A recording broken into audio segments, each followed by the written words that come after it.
حضرت کعب رضی اللہ تعالیٰ عنہ سے منقول ہے، ابن مسیب رضی اللہ تعالیٰ عنہ سے بہت بڑے تابعی گزرے ہیں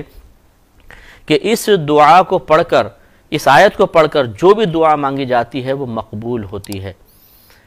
مطلب یہ ہے کہ مقبولیت کا پہلے بھی آپ کو معیار بتایا کہ یہ مطلب نہیں ہے کہ اگر آپ یہ آیت پڑھ کے دعا مانگیں گے ضرور آپ کو وہ چیز مل جائے گی جو آپ مانگ رہے ہیں، بلکہ دعا کی مقبولیت کا مطلب یہ ہے کہ آپ اس آیت کو پڑھ کر جب دعا مانگیں گے تو اس دعا پر اچھا بدلہ،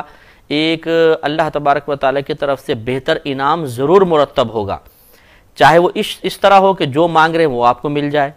یا یوں ہوگا کہ جو مانگ رہے ہیں وہ تو نہیں ملے گا لیکن اس کے بدلے میں اللہ تعالیٰ کوئی اور ایسی چیز آپ کو عطا فرما دے گا جو آپ طلب نہیں کر رہے لیکن آپ کے حق میں بہت بہتر ہے، اور یا اللہ تبارک و تعالیٰ آخرت میں اس کا بہترین آپ کو بدلہ عطا فرمائے گا، یعنی آپ کی دعا ضائع نہیں ہوگی، دنیا یا آخرت میں کوئی نہ کوئی اس پہ انعام ضرور مرتب ہوگا۔ لہذا یہ آیت جو ہے اس کو ذرا آپ ذہن میں رکھیں، سورہ زمر کی 46ویں یہ آیت ہے، ہو سکے تو اس کو نوٹ کریں بلکہ لکھ کر رکھ لیں، کبھی کوئی پریشانی وغیرہ ہو، کوئی حاجت ہو، اس کو پڑھ کر پھر آپ دعا کریں گے تو انشاءاللہ اللہ کی رحمت سے امید ہے کہ مزید برکت ہوگی۔